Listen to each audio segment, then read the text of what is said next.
ज्यांचे वडील नामदेव विठोबा ढवळे हे आज 3 फेब्रुवारी 1978ला कालवत झाले. तर त्या आज नातानं माझ्या विलासनं आज त्यांची 37वी पुण्यतिथी साजरी करण्यासाठी आज जमलो आणि केली आणि चांगल्या प्रकारचा आठवण करून दिली. तर त्या बापाचं स्मरण म्हणजे गावात प्रत्येक माणूस होता तो. सर्व लोक, इतर जातीचे लोक, मराठी, बामण असो, वांडग्याचा, रावसाहेब, ईश्वरनाथा, दिवाणजी, एवढे लोक मोठे सर्व प्रजातीचे बापाला आमच्या मानायचे. मोहनगिरी महाराजही मानायचे, शामगिरी महाराजही मानायचे. सर्व विचारायचे बापाला, कोणत्या गोष्टी विचारायच्या आणि बाप त्याचं उत्तर द्यायचा. असं होतं महाराज, तसं होतं महाराज सांगायचं. असं ज्ञानी माणूस होता तो. अशा ज्ञानी माणसाच्या पोटी माझा यशवंत ढवळे यांचा जन्म झाला आणि अपंग बापाचा लळा होता. त्यामुळे त्याच्या पाठीमागं लागून शेताला जाताना मी नदीत पडून अपंग झालो आणि ते अपंग झालो म्हणून आज मास्तर झालं. त्याच्यावर कविता केली आम्ही. अपंग लंगडा म्हणून हिणत होते. तर मला तसं काही वाटत होतं. तर मी ते सर्व अपमान गिळून मी माझं शिक्षणाचं क्षेत्र पूर्ण केलं. मी मॅट्रिकच्या काळात उशिरा 18व्या वर्षी शाळेला जाऊन मॅट्रिक पास होऊन मी प्राथमिक शिक्षक, पदवीधर शिक्षक झालो. तर हे एक आगळंवेगळं स्वरूप आलं. मी 15 रुपया रोजचा कमवून बापाला देऊ लागलो होतो, मजुरी करू लागलो होतो. मजुरी करणारा माणूस, मजुरदार माणूस मी मास्तर झालो.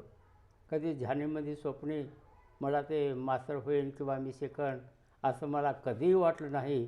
परंतु एक खरोखर त्या मास्तराचं कौतुक करावं. पण जातीनं मुसलमान, पण माझं भावरा पाटलाच्या शेतात मी काम करत असताना त्याला काय अवघड वाटलं की मी अपंग माणूस कसं काम करायला. म्हणून त्याला शाळा गावाला उघडल्या आणि आमच्या बापाला माझ्या शाळेत घालण्याबद्दल मार्गदर्शन केलं. बाप म्हणाला, हा मास्तर साहेब आता तर लग्नाला आलं आहे आणि त्याचं आता ह्या वेळेस एवढ्या मोठ्या वयात शिक्षण जमतं का?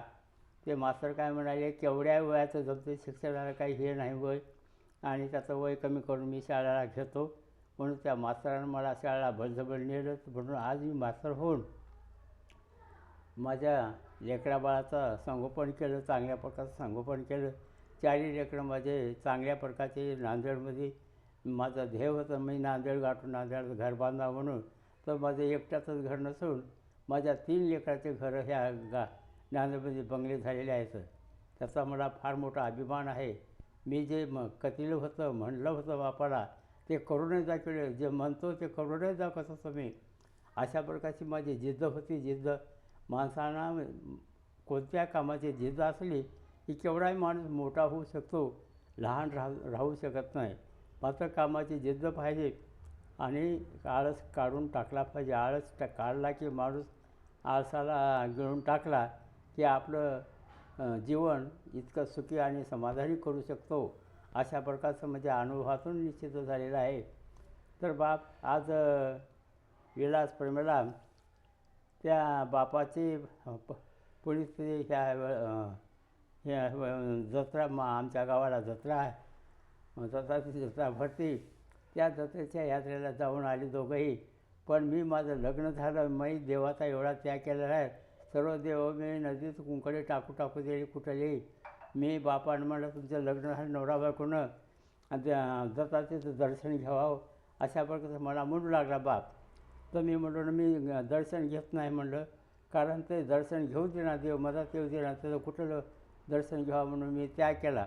आणि त्याच्याऐवजी मी काय केलं की आमची मुली 10-12 मुली नेऊन एक नाटकाचा प्रयोग त्या यात्रेमध्ये बापाच्या म्हणण्यानुसार प्रयोग दाखवला. मी नाटक घेऊन गेलो. सर्व गावाला ते नाटक दाखवलं. लोकांनी भारावून गेले, काय नाटक चांगलं आहे व मुलांनी चांगलं काम केलं म्हणून गावात प्रयोग करा म्हणून सांगू लागले. पण मी म्हणलो, बाबा हे मुली मी जबाबदारीने आणलेल्या आहेत आणि ते 12 वाजता मला उद्या तिथं नेऊन सादर करावं लागतं म्हणून मी गावात प्रयोग केला नाही. तसंच गेलो कंधारला आणि घोडदकरला लोका मुलाईनं नाटक चांगला केला म्हणून सांगितलं, कौतुक केलं. घोडदकरांनी कौतुक केलं, का तुम्ही माणूस जिद्दी हवा नेला, चांगलं करून आणला म्हणून माझं कौतुक करू लागले. घोडदकर आज नाही ते कालवत झाली, त्याची बायको कालवत झाली. आज बघायला नाही, बोलायला नाही. ते त्याचा सुरेंद्र मुलगा आहे म्हणे, काय भेट झाली नाही. तर बाबा सगळ्या बापाच्या स्मरणार्थ आज हे मी काही शब्द बोलत आहे, ते सतेच बोलत आहे. कारण गावातले प्रत्येक नागरिक सर्व बाबाचा मान करत होते आणि नाम लागतं. असं झालेलं सांगणं म्हणायचं की सांगायचा बापावी. त्यांना काय दैवी ज्ञान होतं की तो चांगला आहे की मार्गदर्शन सर्वांना चांगलं करत गेला आहे. माणूसही त्यांना त्याचं मार्गदर्शन होतं. त्या काळी बाबासाहेबच्या घरी जाऊन त्यांनी भाकर खाली आणि बाबासाहेब ह्या देवाचा त्याग बाबासाहेब 22 प्रतिज्ञा दिल्या. त्या प्रतिज्ञाचं पालन आधी आमचा बाप करत होता. कारण कधी देवाला त्यानं म्हणला नाही, काय नाही. आमची आई निवद घेऊन चाली बघा, देवाचं नाव करते ना, तिथं जाऊन खाऊन येते नवद म्हणायचा, असं टिंगल करायचा देवाची बापाला काय कळत होतं की बाबाचं असं धर्माचं पुढे होतं. पण बाबा आमचे वडील पहिल्यापासून देवाला बाळीत होते. कसं आहे, हे उगा आहे, चाळा आहे लोकांचा म्हणायचा, खोटं नाटक आहे म्हणायचा. कसं काय इतका आडाने असून शिकलेल्या पदवीधरापेक्षा चांगले विद्वान बाप होते मला म्हणावं लागेल. कारण आज पदवीधर हे गड चांद्याला जातात, कुठं जातात, पण बाप गेला नाही कुठेही. माईनं